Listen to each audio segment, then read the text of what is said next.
Hi guys, welcome back to the channel, and I want to give a big thank you to those who recently subscribed. I think over the past 2 months we've gained about 500 subscribers, which is a lot and it is much appreciated. Thank you. Anyway, for those that don't know, recently I picked this 2023 Honda Civic Type R back up in January, and that kindly brings me on to today's topic of video, and that is Honda Sensing. The Mark 11 Honda Civic generation in the UK comes with Honda Sensing as standard, so it doesn't matter if you go for the Sport, Advance or the Civic Type R model, you still get it regardless. Now, it was a little bit different in the Mark 10 generation. In the UK, you still got Honda Sensing standard for the Mark 10, but in the US markets, if you went for the SI, you would have some features, whereas the EX would have some other features. It was a little bit different. But don't worry, I'm not going to diverge into the Mark 10 generation Honda Sensing. We're only talking about the Mark 11 today. Now, to access Honda Sensing, you could either press this button down here, or you could scroll through this little slider on the driver's screen. And there's 3 different options. You get road departure mitigation, blind spot information system, and collision mitigation braking system. Now, by default, these are always on when you switch off the car, switch on and off the car. And it's super annoying because I just turn off the lane keep assist every time I get in the car, and it's super annoying. I wish it just remembered the last time I turned it off. Honda, please fix this problem.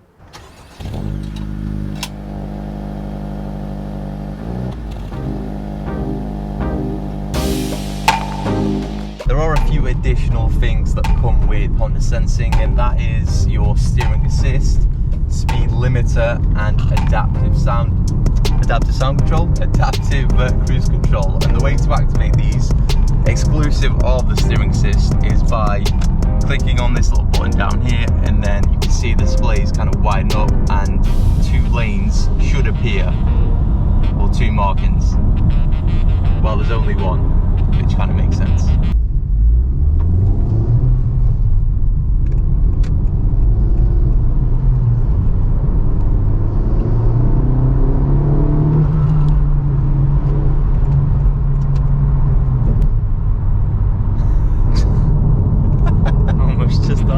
Right, let's test out the steering assist, as that's the important one of today's video, and I'll just turn it on right here. Now, it only activates above 40 miles per hour, and it's pretty much autopilot, similar to autopilot. Now, the way you know it's activated is by, if you look at the screen right there, you can see both lanes are green, and once it goes solid white, you know it's not activated.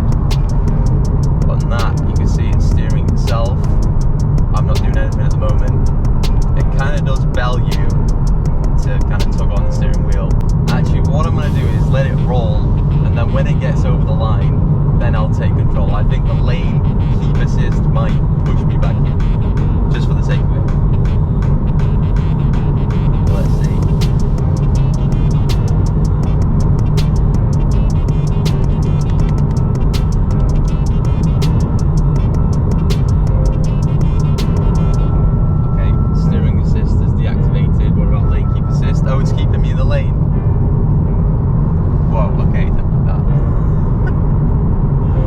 So lane keep assist is used as a backup only once though. If you look on the road, you can see that the road markings aren't that good, but it still recognises the road, and we're going in a straight line right now.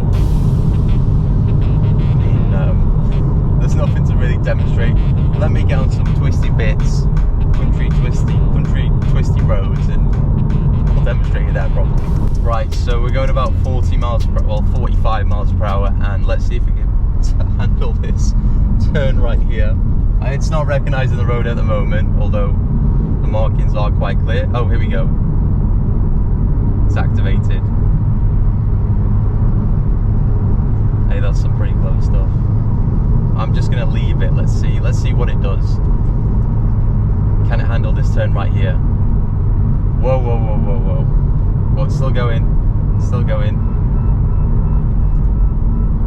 That's pretty good. And it's just a solid beat. It's not the best piece of software on UK country roads, but on the motorways such as M6, M25, this is all you realistically need.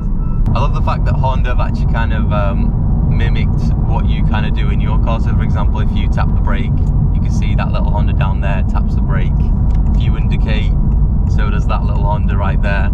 It's a nice little neat feature and kind of cute. Right, now let's turn on the cruise control in this car. And it actually took me a few seconds to find it, but all you have to do is kind of press this button right here, which I mentioned earlier, and press the limiter button, and it comes up with a car and a little speedo. Anyway, can't press the pedal, there we go. Okay, right, let's get up to about 75 miles per hour. You can see it actually tracks the car in front of you. If you can see that, if you're looking close, you can see there's a car in our lane and there's a car in the right hand lane. This is the car doing all the braking. Let's see if it comes to a full stop in adaptive cruise control. Yeah, it does. I'm not doing any of this. Oh no, it's fully deactivated. That's some pretty fancy stuff. If we activate it again, there we go. You can see the car in front of us. And if we go to the following interval of short, as a whole, the Honda sensing has definitely improved from the Mark 11 generation. There's a lot more information now than there used to be.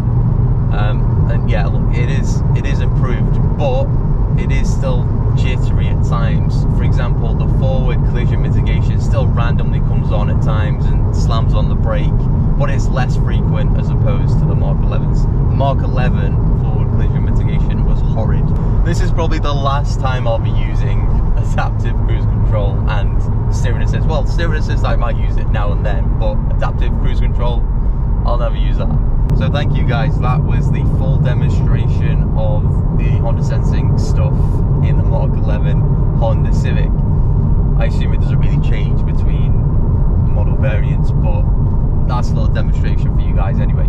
Hope you did enjoy. Hopefully I covered everything with Honda sensing. If I didn't, there is a owner's manual in the infotainment system, and there is a section under Honda sensing which pretty much explains all.